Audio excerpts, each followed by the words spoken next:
Hi, this is Dan Aykroyd. He's progressive. He's beautiful. He's thoughtful. He's intelligent. He's powerful. He's positive. He is Stephen Cuoco on Power 98.5 Satellite Radio. Empowering listeners from the US to the UK. Live on air with Stephen Cuoco. Hey everybody, this is Nick Mayhew, 3-time gold medalist and 3-time world record holder, and you're listening to Power 98.5. Ooh. Good morning. Good morning. Good morning. I don't know why, but I'm in morning mode. It's going to be morning for me all day, even though it's afternoon time here on the East Coast. But I believe it's morning time where Mr. Dan Link is in Hawaii. So that's probably why I've got the morning vibes. But you know what? I want to feel morning all day today. It's been amazing. It's extraordinary of how this year is ending, and I absolutely am enjoying it immensely. Absolutely immensely. For those that are listening to Live on Air with Stephen Cuoco, no matter where you are in the world, we're bringing you the best in entertainment, sports, news, reality TV, and more. Make sure to download the Power 98.5 radio app. Tune in on Alexa, available on Apple Music, and as always, power985.com. It's been a long time coming. Three's a charm. I think that's what it is. We've got with us today Mr. Dan Link, Naked and Afraid legend. He just won Last One Standing. You all know from season 1, he was almost there. Wazati took the win, and I am not surprised after watching this season, which I actually like this season better than last one or the first one. The first one was really good, but I don't know. It just was something different about this second season where it felt all in. You know, the first season, you figure things out, see how it rolls out, see with the audience and viewers, you know, are they grasping onto it? And this one was definitely a winner.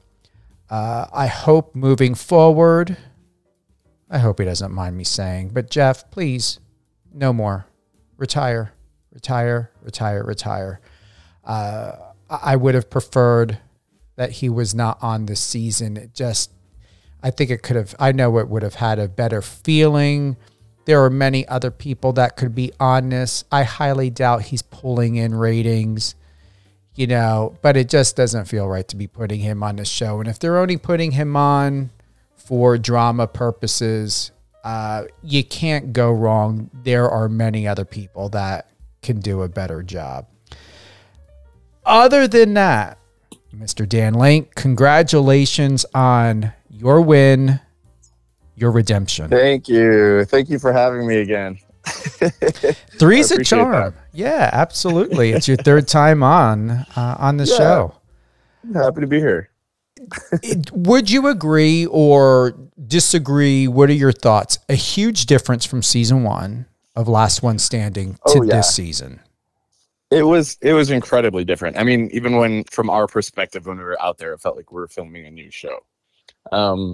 And you can expect that from the first season of any new show, especially if it's a radically new concept. Which, even though this was in the Naked and Afraid franchise, you know, sort of the beauty of the original Naked and Afraids are the organic chaos of it. You know, it's like it's not produced. You're just out there, and the cameras are following you, and you're just figuring it out. And this time, now they were taking Naked and Afraid, all of that organic chaos, and putting it into sort of a more strict, technically game show type framework. So yeah, there's a lot of figuring out to do. And I think the first season was great, but they dialed in things so much between the first and second season. The challenges were so much more thorough and intense and multifaceted. And there are just so many opportunities for the situation to completely change on a daily basis. You could feel like you're at the very bottom, and then the next day you're on top of the world and feel like you're unbeatable. But it was interesting to be out there, and really interesting to watch it back as well. How have people back home in upstate New York, what are they doing? How are they responding? Oh, they lost their minds. I didn't tell anybody about the finale. normally it's hard for me not to say anything about things, but this one was pretty easy. I wanted to like see the reaction at the end when I won it. Because it's a slow burn. There's a lot of people left before the last episode, there's like 6. So it's like anybody's game almost up until the very end, which just makes sort of like the surprise of it even better. But I've been getting constant calls and texts and everything you can think of since it aired. People are losing their minds over there. As you know, or I'm not a fan of Jeff. I will say that the camaraderie or the way that you guys somehow integrated in some sort of odd intersection, I liked it. There was something about the team play, especially when you guys were trying to get the net out of that ridiculous thorn tree bush thing. I actually appreciated that moment. I don't know. What are your thoughts? That's fair. I mean, when you're out there, it only makes strategic sense and sense for your own mental health to sort of try to put things behind you as much as you can, and in order to you have to work effectively with the people you're put in a group with. You know what I mean? Mm-hmm. And you don't want to just sit there day after day, just grumbling with somebody that you're sitting next to 24/7. It's just not fun and not beneficial for you. So I tried to put that behind me. Sort of, the first season, in the first season of Naked and Afraid, he acted like a psychopath. He acted crazy the entire time, and ostracized himself from everybody. And it was hard to watch and hard to be around. And this season, he was a very different person. He was actually fun to be around and a good teammate when needed. And everybody else out there loved him, and it threw me off. But it only made sense for me to I told him to his face. I was like, I don't trust you at all. I don't know. I don't know what's going on, or why you're being so nice and likable suddenly 24/7. But it's working for me, so we'll go with it. and I told him that straight up. So I'd have plenty of moments where I just sat there and we were having a good time together and talking to each other in the back of my head. And again, I'd say it to his face too, but I was like, what the hell is going on? I don't know. But it was interesting how we were able to work together. We both have done a lot of Naked and Afraid challenges, and we know the social dynamics out there and how they're totally different than regular life, and how you deal with people and situations in regular life. You have to deal with things in a very unique way, and I think we both know that, and we both put that into practice when we were in a camp together, and it worked. It benefited both of us the way we were able to work together really effectively. Compared to season 1 of Last One Standing, the dynamic of the cast this season felt very different from last season. What are the comparisons, if anything? Do you like the way it was put together this season more than season 1, or what worked for you with the complete difference of people? Honestly, I think the biggest factor was Jeff. Not to go back to him, but he's a very big personality, and in season 1, he was acting crazy, and it's the storyline became Jeff against everybody else. I don't want to say it the other way around, because we really weren't trying to be against him, but we were just playing the game with him by the way he was playing it with us. If you see the season, that would make sense. Mm-hmm. But I don't know. He was different this time, and again, his personality is so huge. I think it allowed a lot more interesting dynamics between the rest of the people, and they cast a lot of spicy people this time. There were a lot of more stable people in the first season. In this season, there are a lot of spicy personalities out there. So a lot of weird personality quirks of people came into play, and made for some really weird, interesting storylines and social dynamics throughout the whole season that I think were really interesting for people to watch. Maybe confusing at times, but interesting nonetheless. Not only confusing for the audience, confusing for us out there too, trust me. What I found most confusing was that whoever it was that thought Kate would have somehow pulled off some sort of Sense and Sensibility is beyond me. I honestly didn't think I would ever see her again on anything. Yeah, I was surprised to see her out there too. She has a tendency to leave early and not do too much because she leaves so early. So I was surprised by that. But she certainly gets people talking. The audience likes to talk about her out there, so maybe that's why. I will say I liked Trish. I really liked her in this season. I was not able to connect with her in other season or other shows, but there was something about her. I liked the dynamic of both of you together. I really did. I don't. It was a rough dynamic. It was, but that to me, when I think about if I were to look at, let's say, someone like Kate or someone like Danny or Trish, there's something about their personality and who they are that I feel has more of a storyline or something more that you can unfold. And that's only my interpretation of just understanding the industry for over 30 years in television. That's true. When I think about Jeff, he made it very clear that he was going to go into this challenge differently, and he wasn't going to come across the way he did before, and he was going to use that, paraphrasing, that team strategy.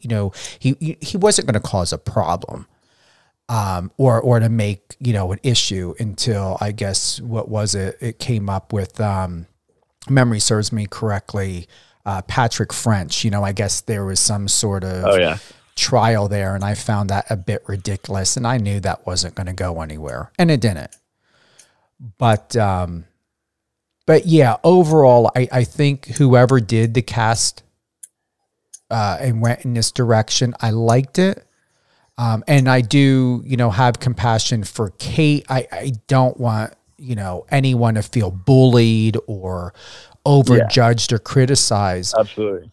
But at the same time, things need to make sense. And I just thought, wow. I mean, I was a little bit concerned in the first couple of the episodes, Dan, that people were dropping off and going in a certain way. And I'm like, I think by the fourth episode, I was like, can they pull this off? Like, how many episodes are they planning on getting out of this? Because this is not looking as though they're going to last. And you guys were in Africa's Munswa Valley, and that looked crazy. Oh, the wildlife was absolutely incredible. It was incredible.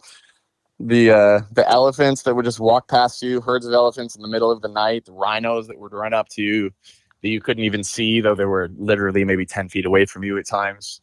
The storms that would roll through there. My God, some of the scenes of the storms. Usually you see the storms on these challenges back on TV, and you're like, that didn't capture it at all. But they did a good job of capturing a couple of the storms that we had out there and how chaotic it was. Mm-hmm. So the wind would just whip up out of nowhere, and you're trapped in these, like, there's no broad leaves, like no good roofing material. So you're just in the elements, and you're trapped in a thorn ring with at least one, maybe two or three fires in the center of it. And then the wind is whipping around in circles, blowing the fire straight across to the side of the ring, but then in all different directions at all different times. So you're just running in circles trying to escape the fire while this massive storm is bashing around you. You can hear all of the animals running around you in the middle of the night as well, because they're reacting to the storm. It's pretty intense.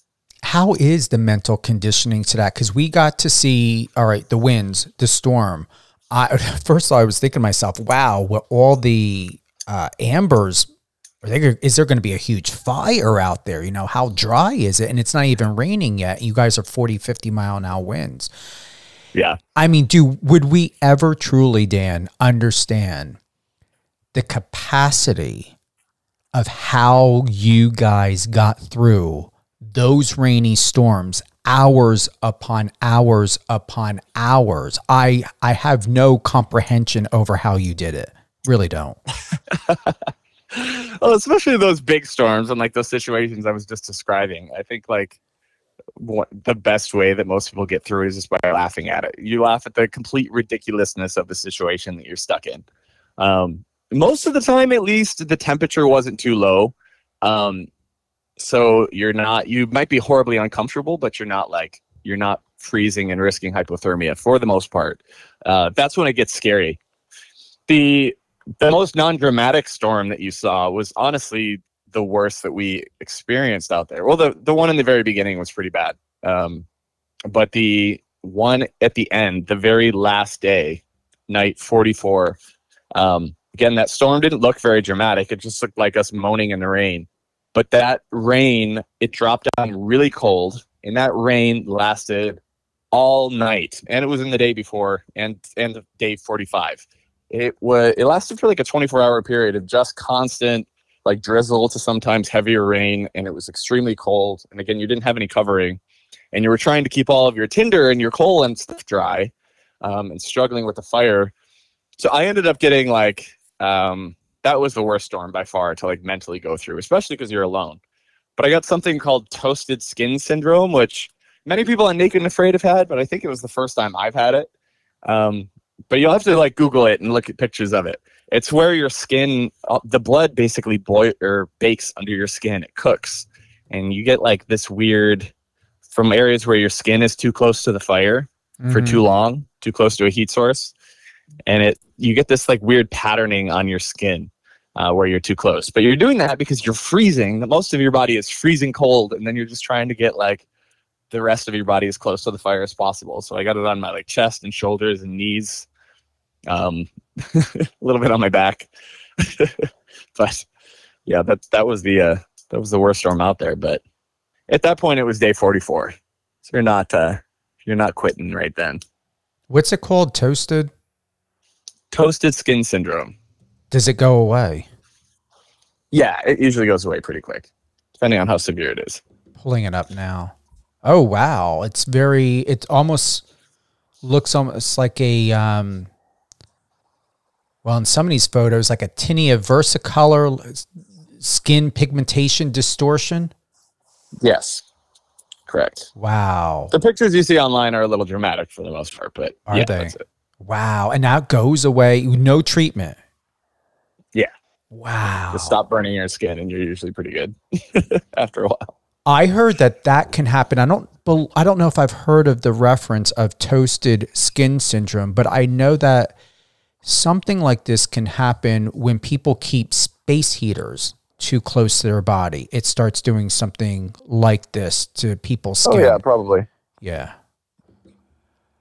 Probably similar. Are you surprised with Boulant? What are your thoughts on that? Because I felt I was rooting for him to get through a lot further, and he didn't. How's your relationship with him? I don't know him too well. Unfortunately, I didn't get too much of a chance to get to know him out there. I hung out with him a bit, and he seemed like a nice guy despite his like rough exterior. Mm-hmm. I was surprised too to see him go that quickly. But you know, those like weird medical things can pop up and take anyone out at any time. Kai and you guys, I have to say that I totally appreciate you, Kai, and Fernando. What are your thoughts on the dynamic of you two being the final three? I couldn't believe us three were the final three. Like Kai and Fernando are the most like wonderful, honest, like hardworking, loving people. And I was honored to be with them in the final three. And we're the three, like, out of the 14 people that started, the three most diverse people for our own different reasons. And I don't know, I just thought that was really cool. Like, out of all 14, the three most diverse people, which, you know, are most seen in general as, you know, other to the stereotype of, you know, the wilderness survival, primitive survival community. Were the ones that, you know, dominated the most and came up in the final three. And I thought that was absolutely beautiful. They highlighted a bit of that too, especially with Kai talking about what it meant for her as a woman to be in the final three and do as well as she did. And, Fernando, it's fantastic. All of us were. I honestly thought Kai was going to win. The way they were editing and keeping the focus on her. And then I was a little bit suspicious as to, okay, where's Dan? Why aren't we seeing more of Dan? We're seeing a lot of Kai. Now they're going to Fernando. Then we get to you. Then it's back to Kai. And then boom, that final part. Were you honestly shocked? I mean, I know what I saw on TV, but what can you tell us of what was honestly going through your head? Oh, it was hard. It was so hard because it wasn't a regular bow challenge. And I think that's something they didn't highlight enough, and not many people didn't really register for most of the audience. But this wasn't a regular archery challenge, like shoot the arrow and hit the target. If you shot the arrow to hit the pyre, shot it straight at it like you're shooting an animal or something like that, the arrow would go too fast and the flame would go out. That's kind of what Kai did when it showed her hit it.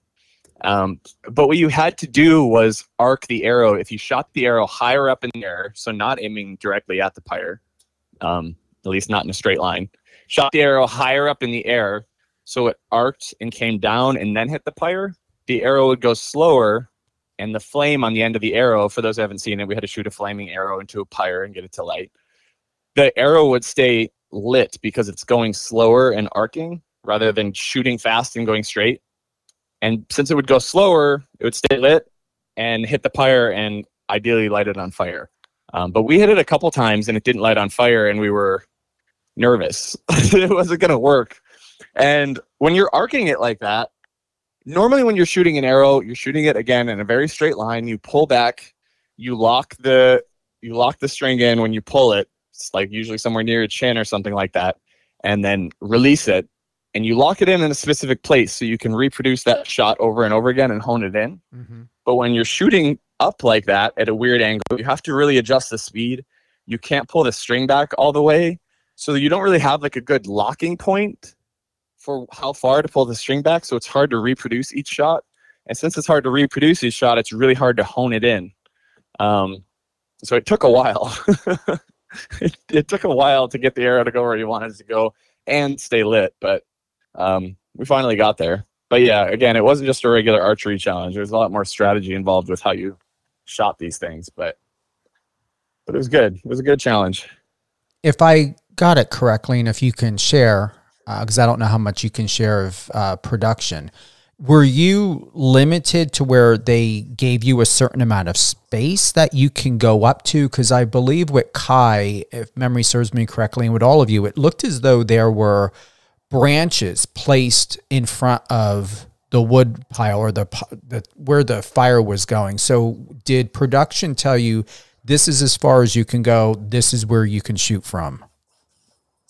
Yeah. It's no secret. We're out there. We're not just finding maps and doing it all ourselves. There is a challenge team out there, and it's not a secret. It's like a fact of any game show, anything where there's a cash prize. They have to make sure everything's fair and even, and there's a team out there to ensure that.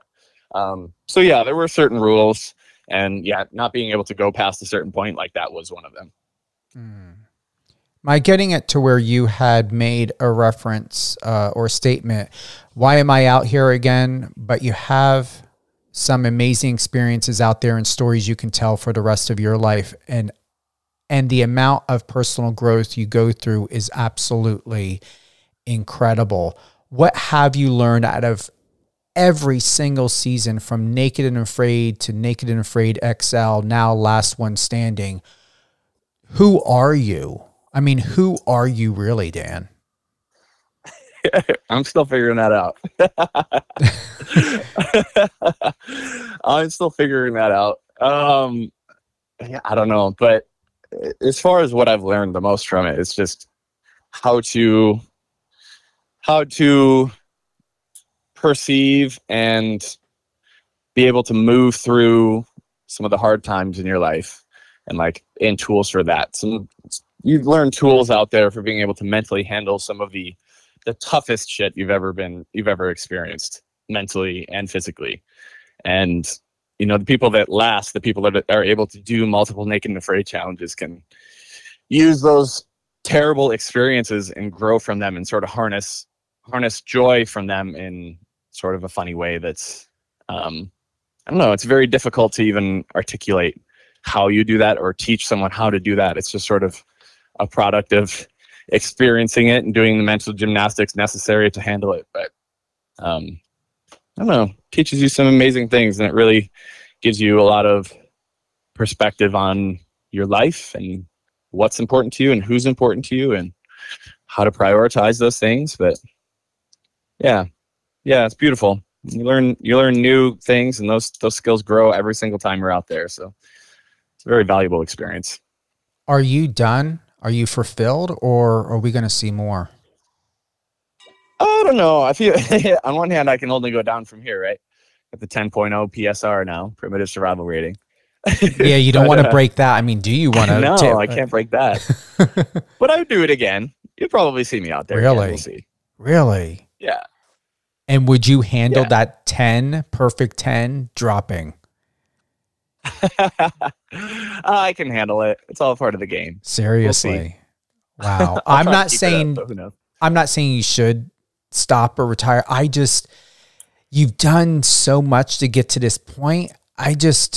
Maybe they can go ahead and be really intelligent and create a separate show and something surrounding you, or maybe a little bit different. I'm extremely happy for you. And the years that you and I have known each other and connected, it's profound how you evolve so much. And even if you go ahead and put it to the test, Dan, and go back on another Naked and Afraid, or would they or could they give you another chance on Last One Standing? Or since you and Waz won it, there's not a second time to compete? I don't know. I can't speak for them. I have no idea. They do all kinds of things and you don't expect them to, though. So probably, maybe there'll be an R-Stars season down the way. Who knows? I'm not sure. You said the more miserable you are, the more you appreciate those things and the more joy it can bring you. Your happiness is increasing with the misery in that moment. It's a powerful tool to get through really dark times. That brought back conversations you and I had about your mom on radio, privately, and you mentioned your mom again in this season of Last One Standing. Where are your emotions? Where are your thoughts now? Did it bring you closer? Did it add more peace? Is whatever it is that brought you to the Naked and Afraid challenges and Last One Standing, did it change the direction and trajectory of where you're at emotionally and mentally with the people that are in your life and including yourself? Oh yeah, big question. I mean, like I told you, she always encouraged me to live my life to the absolute fullest, do all of the weird and crazy things and experience all the growth that comes with doing all those things that push yourself outside of your comfort zone. And her death and my cousin's death and other death that I've experienced in my life just encouraged that even more. It showed how fragile life is and how much you have to take advantage of this one life that you have. You know what I mean? So yeah, she was a big reason why I ended up doing Naked and Afraid in the first place. She would have been terrified, but she would have loved it. And then I think it shocked everyone, including especially me, to do well at it after I started on a fan challenge and end up as the winner of Naked and Afraid now, winner of Last One Standing, and beating out the intense competition that I did. I think she'd be shocked and proud and in complete awe. And I had her with me the entire time. She brought a lot of peace into my challenge. I'm sure she'd be proud of me every step of the way, and I'm sure she'd be insanely ecstatic that I was able to win this crazy thing that I just started on a whim. But yeah, and like everything I learned from her, to answer your question, everything I learned from her and her death, and like I was just saying, like how that encourages me to have all these crazy experiences. It also encourages me to treat others in my life in a certain way, and appreciate them as much as possible, and respect what they bring to me and how valuable that is. So yeah, it adds a lot to my life and the challenges I take on. It's incredible of your own evolution to know from our last conversation with Last One Standing to this time with season 2 and you being a winner.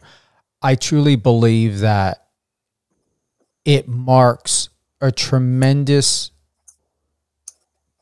point in your life, Dan, that if you would have won season 1 of Last One Standing, I am absolutely confident that it would not be as remarkable and powerful as you winning season 2. There's a difference between whatever you were meant to learn in your life and accomplish, you did that with winning season 2. I don't believe it would have happened as powerful if you did win season 1.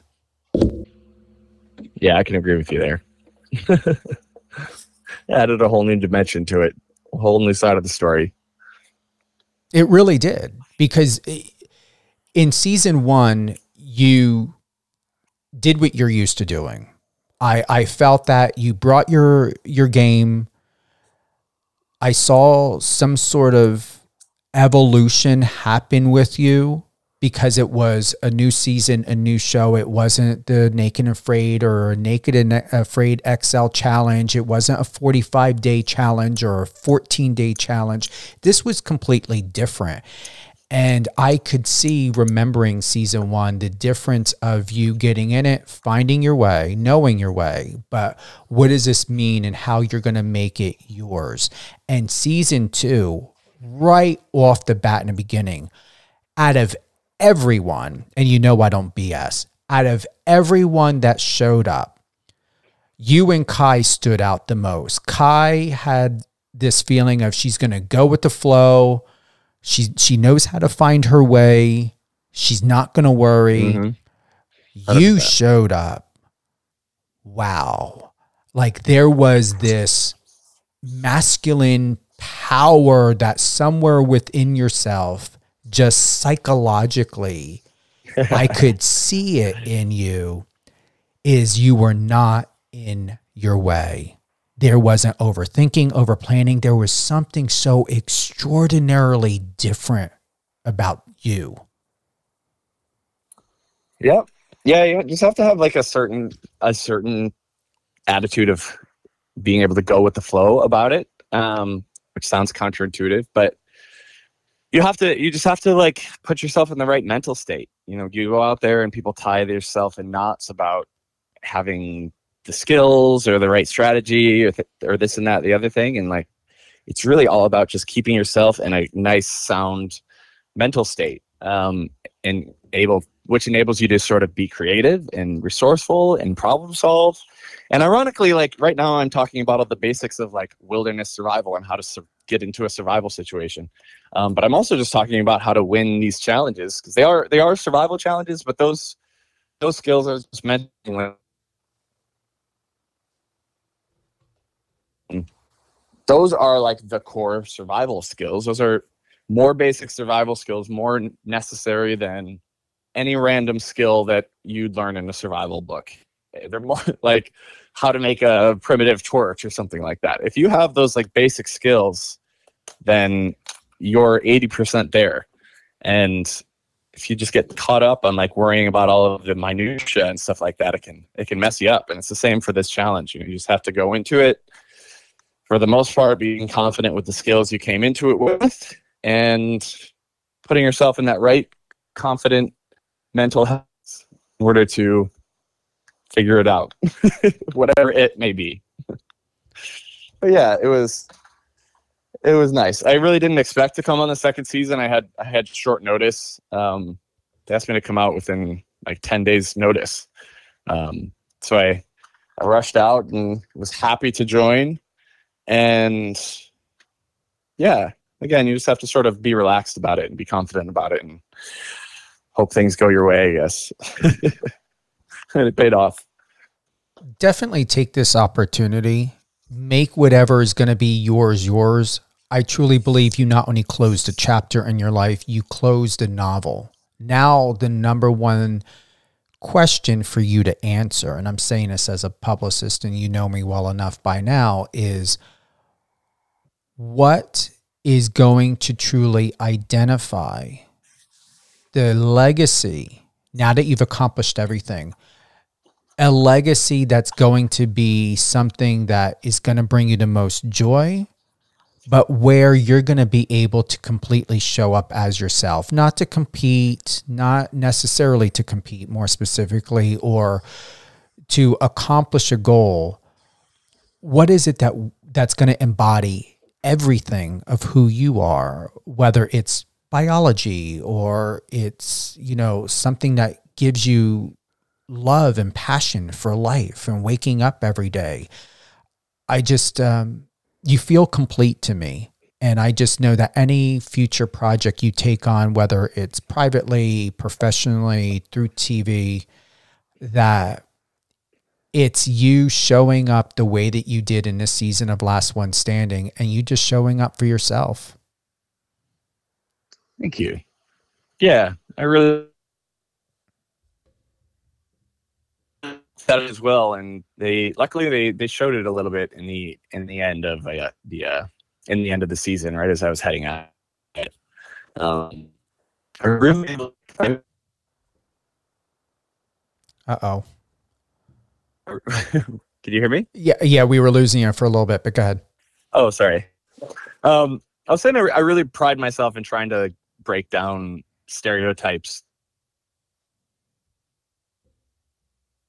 Community or other minority communities, anything like that, fits towards the outdoors, not just the wilderness survival community, but towards accessing the outdoors in general. Because there's so many, for generations and generations, LGBTQ people have evolved. Those communities evolved primarily in cities or urban areas, and that was for safety reasons. Cities created safety in numbers and allowed to come together and come into their own in areas where they were, relatively speaking, free from violence and harassment. It wasn't necessarily safe to be out as gay or queer in rural places or in nature, but because rural places weren't always safe. But because of that, a lot of the queer community, LGBTQ community, avoided outdoor recreation, which means the younger generations of LGBTQ people, they don't have a well of knowledge or experience to draw on. And I think we made so much progress in recent decades that now is the time to say that the queer community deserves to be outside too. I want to make a call to them to say, let's be outside, let's be in nature and reclaim that side of ourselves that's so often fallen to the wayside. That, most of all, the core of what I want to say is that we're free to be whoever we want to be in a way that does not need to be bound by stereotypes or previous societal boundaries.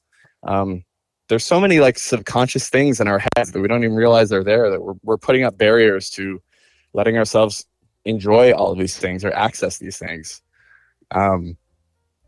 Yeah. So, it's like they did at the end. My sexuality doesn't define me. I always make a point in my challenges to mention it and speak to it at some point and just make it known.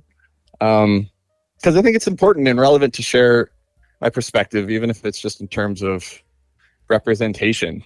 Whenever I talk about it on a challenge, people always ask, what does someone's sexuality have anything to do with the survival challenge? Why are we bringing this up? And I love answering that question, because in an ideal world, maybe it wouldn't matter at all. From the many countless messages that I receive from LGBTQ youth and their family, it really matters and can have life-changing impacts. So it's something you really don't understand until you get a taste of it. And when you, like I was saying before, when you don't see yourself represented in the communities you might love, it often leads to feeling like you don't belong. And if you've never seen somebody like you do something, it's intimidating to imagine yourself succeeding in that space when you have to ask yourself, why aren't people who look and act like me in these spaces already? There must be a reason. Like I said, it can be often extremely limiting in a subconscious way, but I don't know. I want to break that down. I want to try to get people to investigate that and open the accessibility to the outdoors. You know, I'm a conservation biologist. I have so much love and respect, and the outdoors has brought so much to my life. But you know, I see people resisting it in different ways, and you know, I want to break that down. I want to open it up. Sounds like you just answered exactly where you were meant to go next. Sounds like this could be a TV show. I mean, they have TV shows about making cupcakes, fashion, real estate. Oh, yes. Why not have you be the host of a show where you're teaching people of the LGBT community and taking them on these challenges, almost like a Naked and Afraid, but a Dan Link version of it? Oh, I would love that. That's not a bad idea. There you go. We got it. See what I told you? This way you keep your 10 and your 10 then proves you can have a show of your own and do exactly what we did. Now all you got to do is come up with the name of it. I'm not BSing you. I could do that. I'm serious. See this, like, power of numbers, power of a community. There you go. You retain everything of what you put into it, of the show, seasons, and now a 10 score, winner of Last One Standing, Naked and Afraid franchise now. And you even said it, closing of what this means to you, of being a man that is of the gay community and winning.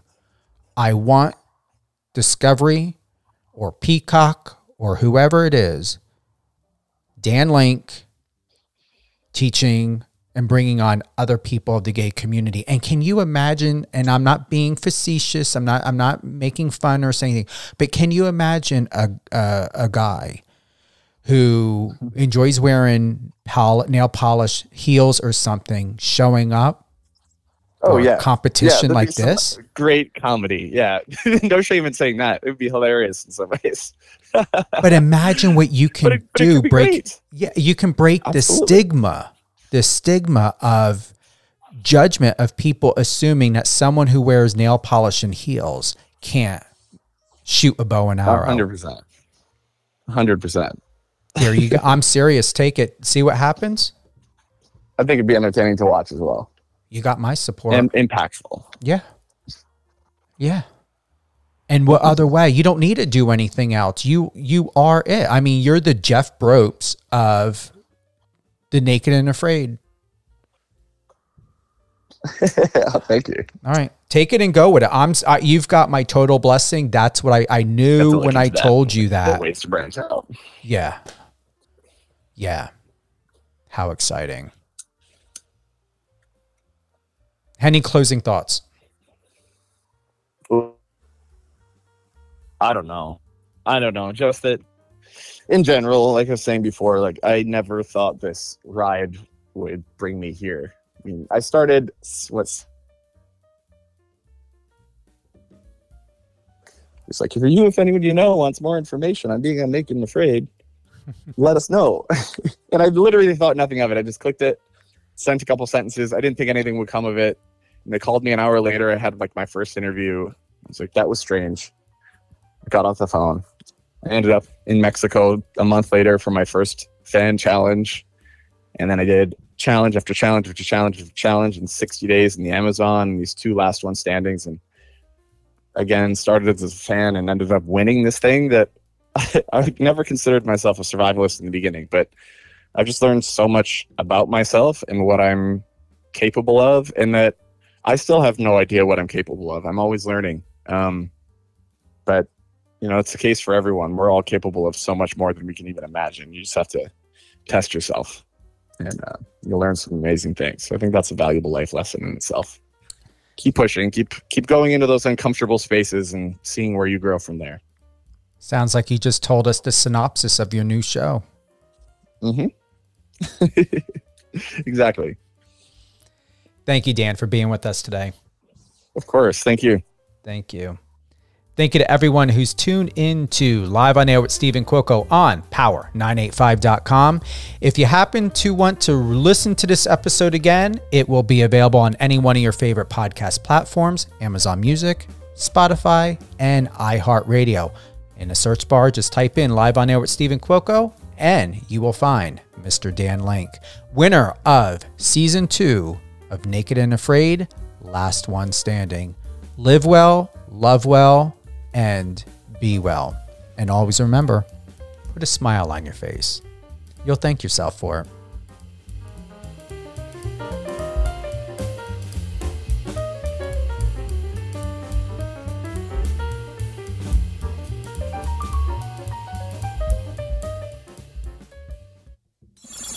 Friend us on your socials and let's connect.